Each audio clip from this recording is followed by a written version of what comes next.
जोहार, मैं हूं शमीम अहमद और आप देख रहे हैं झारखंड बुलेटिन। पहली और अहम खबर की ओर रुख करते हैं। झारखंड के जाने माने सामाजिक कार्यकर्ता फादर स्टेन स्वामी की गिरफ्तारी के विरोध में शुक्रवार की शाम राजधानी रांची के अल्बर्ट एक्का चौक पर मानव श्रृंखला बनाकर विरोध किया गया। इस दौरान सामाजिक कार्यकर्ता जयंद्रेज, दयामणि बारला, किसले, सुशांतो मुखर्जी समेत कई लोगों ने स्टेन स्वामी को अपना वैचारिक समर्थन दिया।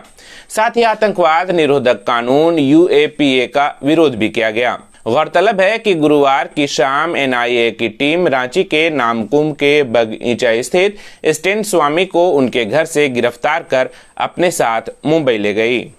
विरोध प्रदर्शन के दौरान सामाजिक कार्यकर्ता जयंद्रेज ने कहा, आतंकवाद निरोधक कानून की आड़ में झूठी गिरफ्तारियां बंद होनी चाहिए। वहीं दयामणि बारला ने कहा कि दबे कुचले की आवाज बन रहे लोगों को सरकार निशाना बना रही है और कानून के शिकंजे का डर दिखा रही है, जो दुर्भाग्यपूर्ण है। फादर स्टेन को भीमा कोरेगांव के केस में जिस तरह से फंसाया गया है और अचानक रात को ANI उनको उठा के लेके चली गई, जेल दिल्ली लेके गई।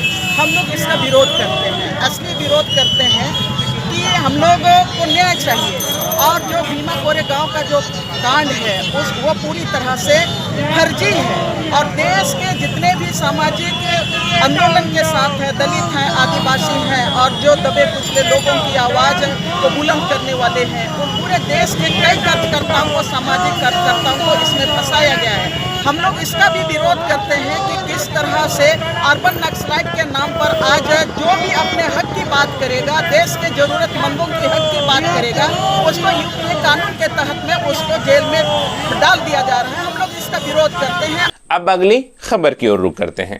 चारा घोटाले से संबंधित चाईबासा कोषागार से अवैध निकासी मामले में बिहार के पूर्व मुख्यमंत्री व राजद सुप्रीमो लालू प्रसाद यादव को झारखंड हाईकोर्ट से शुक्रवार को जमानत मिल गई। जस्टिस अपरेश कुमार सिंह की अदालत ने दोनों पक्षों को सुनने और आधी सजा काटने के आधार पर जमानत दी है। जमानत के लिए जुर्माने की राशि में से 2 लाख और 50-50 हजार रुपए सिक्योरिटी मनी जमा करने की शर्तें भी लगाई है। हालांकि लालू प्रसाद अभी जेल में ही रहेंगे क्योंकि चारा घोटाले के एक अन्य मामले में उन्हें अब तक जमानत नहीं मिली है। वीडियो कॉन्फ्रेंसिंग के जरिए मामले की सुनवाई करते हुए अदालत ने लालू प्रसाद के स्वास्थ्य से संबंधित रिपोर्ट रिम्स को प्रस्तुत करने का निर्देश भी दिया। वहीं रिम्स में इलाजरत लालू प्रसाद से मिलने वालों और जेल मैनुअल के अनुपालन के मामले में कारा महानिरीक्षक व बिरसा मुंडा केंद्रीय कारा होटवार के जेल अधीक्षक को अदालत ने संयुक्त रिपोर्ट प्रस्तुत करने का निर्देश दिया है। उनको आज बेल ग्रांट हो गई इस केस में और 2 लाख रुपया की फाइन जमा करनी है और 50,000 दोषी के साथ जो है बेल बाउंड करना है। अच्छा लालू जी, क्या आप जेल से बाहर आ जाएंगे? नहीं, अभी एक केस और बाकी है जिसमें 7 साल की सजा हुई है।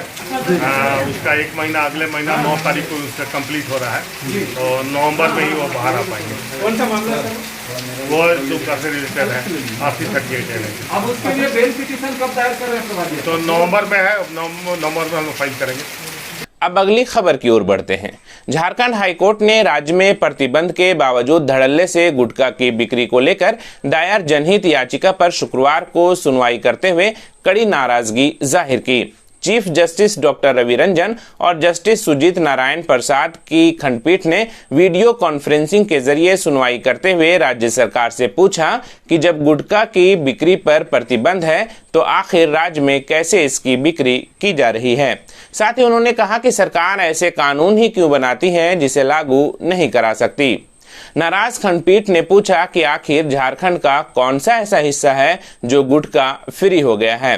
खंडपीठ ने सरकार से यह भी जानना चाहा कि कानून का उल्लंघन होने पर कितने लोगों को अब तक दंडित किया गया है। खंडपीठ ने फूड सेफ्टी विभाग के सचिव को अगली सुनवाई में वीडियो कॉन्फ्रेंसिंग के माध्यम से उपस्थित होने का निर्देश भी दिया। मामले की सुनवाई आगामी 16 अक्टूबर को की जाएगी। अब अगली खबर की ओर बढ़ते हैं।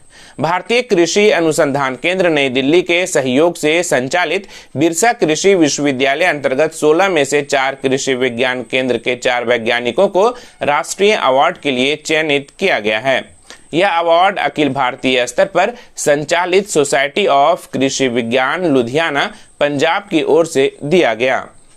इस वर्ष 7 कैटेगरी में वर्चुअल मोड में देश के कुल 126 कृषि विज्ञान केंद्र के वैज्ञानिकों को उनके उल्लेखनीय कार्य के लिए अवार्ड प्रदान किया गया।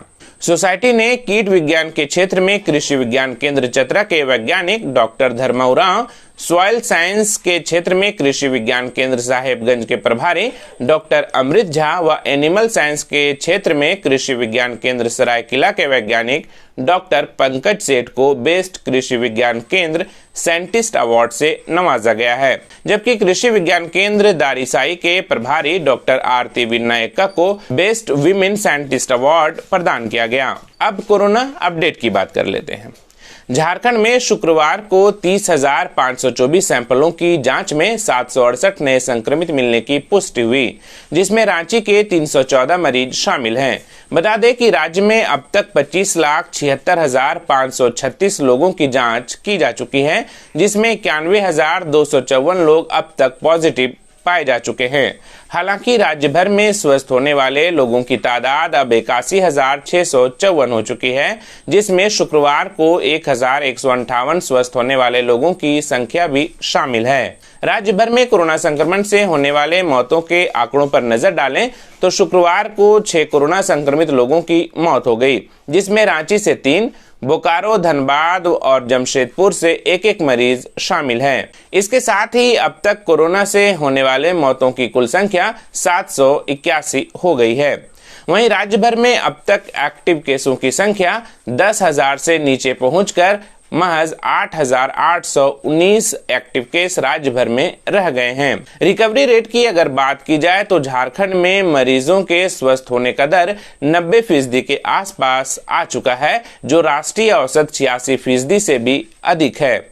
तो आज के बुलेटिन में बस इतना ही। फिर कल झारखंड बुलेटिन के साथ हाजिर होंगे, तब तक के लिए धन्यवाद। Subscribe now and press the bell icon. Never miss an update.